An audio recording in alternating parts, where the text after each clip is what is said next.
We're here with Keith McPherson at the Bleecker Trading Company event with the cards and everything. So, Keith, first off, how cool is it to see a community of content creators that you sort of created here? Like, you created this, man. Like, It's you're amazing. the reason why we're all here. Yeah, I had the idea because I talk to you guys all the time. I give you guys game all the time, and I feel like we're internet friends, but we all kind of know each other. And my whole thing was like, okay, once we get into 2026, let's get everybody in the same room. So to see it come together is like a dream realized, and I think we're just going to continue building from here. All right, so let's get into this Yankees talk. I was listening to your show.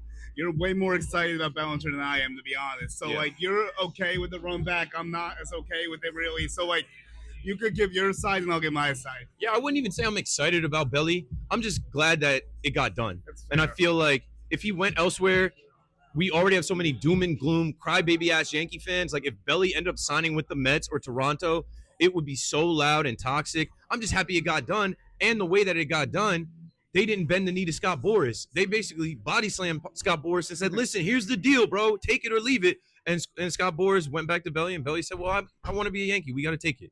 Yeah, my thing is just like you're running back the same offense that failed last year. Like, what assurances do I have that October is going to go any better? I'm sorry. I can't say it's the same offense that failed last year. They were the best offense in baseball. That outfield was the best offensive outfield. Ultimately, they failed, but 29 other teams failed as well. Like, we're not always going to win the World Series. As we're getting older, we're realizing the Yankees are not guaranteed to win. What I understand is that they feel like the cohesion of that team, that clubhouse, is going to bode well for them. They pissed away a lot of games last year behind Luke Weaver, Devin Williams, Mark Leiter Jr., Jonathan Loaizaga, playing DJ LeMahieu, playing Jazz out of position, playing Volpe hurt. So if they don't do their own stupid little things like sign Carlos Carrasco to pitch or Marcus Stroman to pitch, they should win more games and potentially be in a better spot when they get to October. That is true. I guess we'll just see what they button up. My only rebuttal was like they're not going in as much as like a Dodgers or a Blue Jays. Like the Yankees aren't that top dog anymore, like the Mets. Like when it comes to that money spending, and that has to be a little bit frustrating to some Yankee